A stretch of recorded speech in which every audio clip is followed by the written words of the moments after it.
Hello अनि नमस्ते सबैजना सन्चै नै हुनुहुन्छ होला है। अनि म पनि आजसम्म एकदमै धेरै आरामै छु। अनि म आएको चाहिँ आजसम्म हप्ता 10 दिन जति बित्न लागिसक्यो। अनि बाजेलाई घुम्न जाउँ भन्दाखेरि नमानेर, मेरो पैसा खर्च हुन्छ भनेर नमानेर आज बल्ल तलले ताल तलैया लगेर जाँदैछौँ। शनिबारको दिन चट्ट भाइको छुट्टी पनि भएको थियो। अनि घरमा आएकोदेखि चाहिँ म चाहिँ 2 दिन मात्रै घरमा बसेँ। सो प्राय धेरै दिन नै बाहिर गइरहेको छु। अनि हामी तालतलैया पुगेर 30 रुपियाँ अरे टिकट। अनि तर बुढाबुढी मान्छेको चाहिँ नलिँदो रहेछ। अनि त्यसपछि हामीले 3 जनाको टिकट चाहिँ काटेर हामी भित्र पस्यौँ। अनि त्यसपछि भित्र पसिसकेर यहाँ देख्न सक्नुहुन्छ तपाईँहरूले ठुलो ताल, तर यो तालको बाहिरपट्टि गाह्रो लगाउँदै रहेछ, त्यही भएर बोर्ड चलेको रहेछ। अनि फेरि हामी चाहिँ यहाँ केटाकेटी खेल्ने अनि यहाँ जनावरहरू के हेर्ने ठाउँमा चाहिँ 50 रुपियाँको 3 जनाको टिकट काटेर फेरि पनि पस्यौँ। अनि यहाँभित्र गएर चाहिँ जे पनि क्या अब भनौँ न पहिलेको चराहरू अनि खरायो अनि के भन्छ अजिङ्गर अनि थुप्रै जनावरहरू अनि पक्षीहरू थियो। अनि हामी चाहिँ यही हेर्न पसेको थियौँ। अनि यहाँ मयुरहरू पनि थियो एकदमै धेरै। अनि भाइ र बाजे चाहिँ एकदमै राम्रो लाग्यो भनेर चाहिँ हामी यहाँनिर फेरि पनि धेरै हेरिरहेको थियौँ। किन भन्दाखेरि 50 रुपियाँमा छिरेको अनि निकै बेर त बस्नु नै पर्यो। अनि यहाँनिर हामीले देख्न सक्नुहुन्छ तपाईँहरूले यहाँ अजिङ्गर 5वटा थियो। अनि टन्न खाएर मग्न सुतिरहेको थियो भने। अनि यतापट्टि देख्न सक्नुहुन्छ खरायो चेन्ज भइसकेको छ, देख्न सक्नुहुन्छ चिर नो बेबी नो। किन भन्दाखेरि यस्तो दामी फुलहरू फुलिरहेछ। पहिलाको भन्दा धेरै चेन्ज भइसकेको रहेछ साथीहरू। अनि तपाईँहरू पनि शनिबारको दिन छ भने छुट्टीको टाइममा आउन सक्नुहुन्छ। देख्न सक्नुहुन्छ तपाईँहरूले यहाँ झुला। अनि सो यो झुलाहरू नि राखिएको रहेछ अहिले।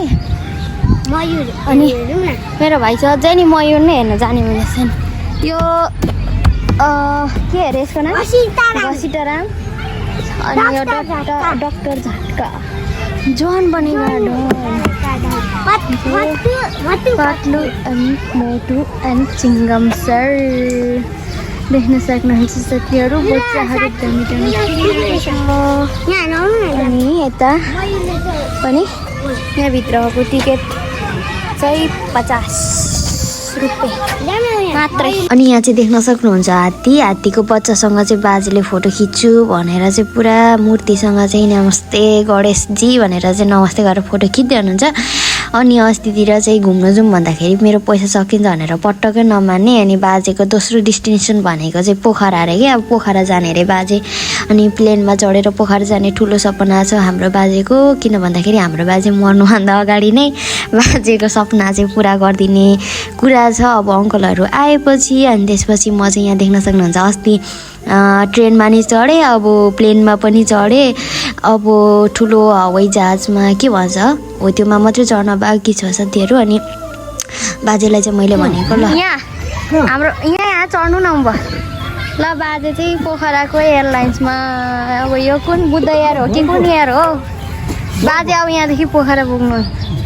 ओर्लिनु घुमेर ओर्लिनु त, घुमेर ओर्लिनु न। यता ओर्लिनु हुँदो उता बाटो छैन, यताबाट ओर्लिनु न, ओर्लिनु न। बाजे अब पोखरादेखि कहाँ ओर्लिनु भयो? विराटनगर कि काठमाडौँ? यो विराटनगर हो। बाजे ओर्लिसक्नु भयो। अनि बाजे मर्नुभन्दा अगाडि चाहिँ सपना पुरा भन्ने चाहिँ त्यो चाहिँ अनर्थ नलिनु होला। किन भन्दाखेरि बाजे र बोजू नै नमरिकन नै 2 जना जोडी नै घुम्न जाने भन्ने कुरा थियो। तर बिचमै बोजू खसिहाल्नु भयो। त्यही भएको कारणले गर्दाखेरि अब बाजे मात्रै हुनुहुन्छ। अनि त्यही भएर बाजेको थोरै सानो भयो भने सपना पुरा गरिदिउँ भन्ने कुरा मात्रै गर्न खोजेको हो। अनि त्यसपछि यहाँनिर म चाहिँ फोटो खिच्दै थिएँ। अनि आन्टी चाहिँ आफन्त एकजना भेट्नु भएको थियो र उहाँहरू उतै नै गफ गर्दै हुनुहुन्थ्यो। अनि म चाहिँ कस्तो बनाइसकेछु भनेर हतार आएको थिएँ। अनि भिडियो बनाउँदै थियो। अनि फेरि फर्केर गएको त त्यही ठाउँमा हुनुहुन्न रहेछ क्या। फेरि म यता फर्केर आउँदाखेरि उहाँहरू म पहिला गएकै ठाउँमा गइसक्नु भएको रहेछ। अनि म चाहिँ पुरा एकदम खोज्दै थिएँ। अनि फोन गरेर भनेको। अनि यहाँ बोर्डहरू भएको ठाउँमा छु भन्नुभयो। अनि त्यसपछि बोर्डहरू भएको ठाउँमा गीत गाउनु त।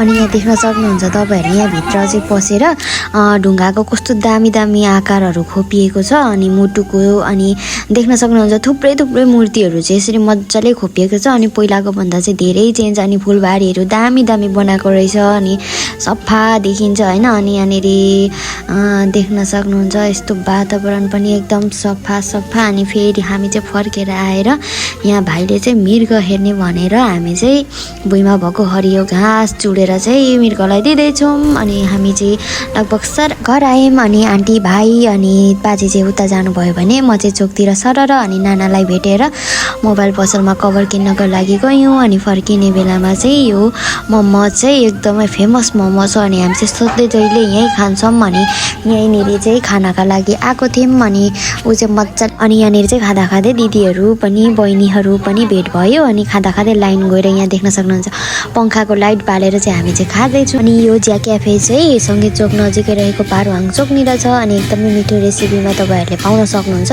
त्यो खानाको लागि नभुलिनु होला अनि यहाँनिर चाहिँ साकेलाहरू पनि नाच्दै हुनुहुँदो रहेछ फेरि बहिनीहरूसँग हामी चाहिँ चोकतिर फर्क्यौँ किनभने यहाँ काम परेकोले बहिनीको भाइको चाहिँ ड्रेस हामी त्यो किन्न आएको प्राइस चाहिँ हो